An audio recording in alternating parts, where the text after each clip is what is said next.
Kerno, Amadou Mbone Kamara, sur cette levée brusque ou brutale ou convenable? Oui, moi, quand j'ai suivi hier, bon, c'est vrai qu'on avait vu les communiqués, oui. Mais quand j'ai suivi la lecture à la télévision, la première personne que j'ai appelée, c'était Sanso, pour vraiment échanger avec lui. Pour en rire, quoi, en fait. Parce que vous voyez bien que même à la lecture de ce communiqué-là, Amadou Diallo parle de Sékou Djamal Pendessa Silla.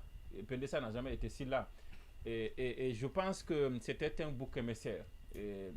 La libération ou la mise en liberté ou la sortie de prison de Pendessa, utilisé comme motif pour suspendre la grève, je pense que le motif de la suspension de la grève, il faut aller le chercher ailleurs.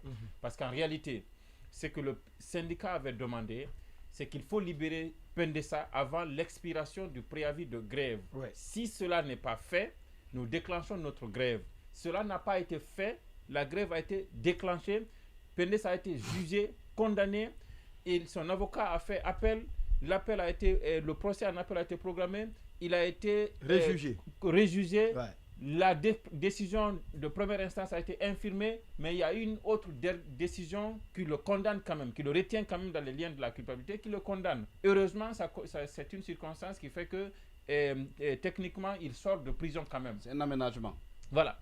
Mais ça, le gouvernement n'a pas répondu à l'ultimatum. C'est pourquoi, même en déclenchant la grève, la déclaration qui appelle à la grève, il faut la relire. Le syndicat a déploré le mépris du gouvernement qui n'a pas répondu.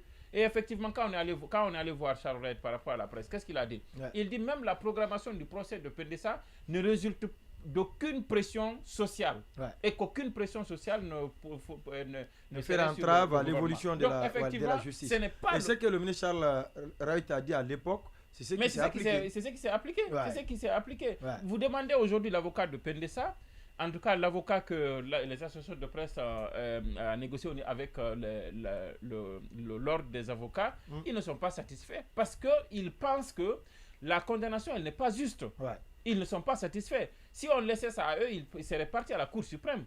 Mais puisque tout le monde s'en réjouit, on pense que c'est une victoire alors que ce n'est vraiment pas une victoire en soi. En soi, oui. Et le syndicat saisit ça comme argument pour suspendre sa grève. Je pense que le motif, il faut le trouver ailleurs. Maintenant, il y a quand même les travailleurs. Je ne parle pas des travailleurs de la presse. Ouais. Les autres, par exemple, dans les mines, dans l'énergie, Les dans banques. l'électricité, dans les banques et Ouais. tout ça, peuvent se sentir trahis. Parce qu'en fait, aucune de leurs revendications n'est satisfaite. Aucun Leur point. revendication, c'était quoi? Ouais. C'était l'application des accords passés en faveur des travailleurs, notamment le 35% sur la valeur monétaire de l'indice salarial, c'est pas quoi. Ensuite, c'est la réduction du prix des denrées alimentaires. On est en carême et on Ouais. est à 10 jours du mois de Ramadan. Mais Ouais. ça n'a pas été fait, ça n'a même pas été discuté. Et même Et donc, le rétablissement des médias. exactement. Parce que Internet, exactement. Le Donc les gens travail, peuvent se le sentir travail existe. en réalité mobilisés pour une cause, mais on In vient fine, leur dire ouais. non, reprenez votre travail. Et ça se disait un aspect très important, évoquer un aspect très important.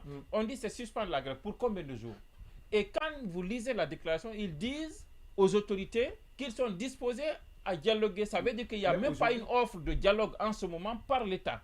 Sinon, à la lecture de cette déclaration, l'heure qui suivait devait trouver les syndicalistes et les travailleurs et l'État Ouais. autour de la table pour discuter parce que c'est urgent. Mais pour l'État, ce n'est pas urgent. L'État a Ce n'est pas sa priorité. installé aujourd'hui son Premier ministre. Ouais. Les activités ont repris. Maintenant, quant à l'essoufflement de la grève, je ne crois pas qu'il y avait essoufflement. Essoufflement, ouais. C'est vrai qu'on sait ça de chez nous. Les gens vivent au jour le jour. Même, ceux qui étaient à Conakry lors des événements de janvier-février 2007, on a fait ici des semaines de manifestations. Mais ce n'est pas tous les jours que ça manifestait. Hein.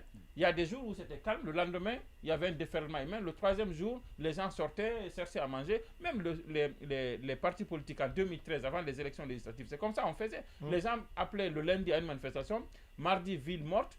Mercredi, on laissait les gens vaquer à leurs occupations. Jeudi, on dit ville morte. Vendredi, on dit inhumation des victimes. C'était ça. On était habitué à ce rythme-là. Donc, au point qu'on est tous conscients qu'à un moment donné, il faut un peu desserrer et laisser les gens aller se munir trouver de quoi manger. Et de trouver de quoi vivre pour continuer la grève. Mais là, on ne dit même pas que ça va continuer et il n'y a même pas encore de rencontre en perspective. Maintenant, pourquoi je dis qu'il n'y a pas d'essoufflement? Ouais. Donc, c'est ça là, le fait qu'on ait vu aujourd'hui beaucoup de monde dehors et hier, ça c'est naturel. Ouais. Mais là où vous trouvez que ce n'est pas un essoufflement, au niveau des mines, c'est l'une des rares fois que le secteur minier s'associe à une grève et respecte la grève.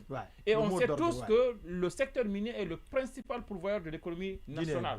Ce secteur-là, arrêté pendant 2 semaines, l'État allait chercherait à trouver une solution à ce problème. Le deuxième secteur qui avait adhéré... Les mines, c'est moins de 30% exactement. dans l'économie du pays. Le deuxième secteur qui avait adhéré, c'était quand même le secteur de l'éducation. Vous pensez que l'État peut continuer à garder les enfants et les étudiants pendant 2 semaines, allait demander à l'État ivoirien le problème qu'il a aujourd'hui avec la FECI pour la destruction d'une école, allait demander à l'État malien qui vient d'interdire les activités de l'Association nationale des élèves du Mali. Donc je pense que rien que ces 2 secteurs-là, le Sénégal et les banques, ajouter les banques aussi, ajouter les banques, je pense que la grève était partie pour réussir en termes de mobilisation, mais en réalité, les leaders n'ont pas eu le courage d'aller jusqu'au bout. Maintenant, après, on peut débattre après les conséquences de cette grève-là et tout ça, parce on reviendra sur ça. Voilà. Oui, c'est Keita. Alors, oui.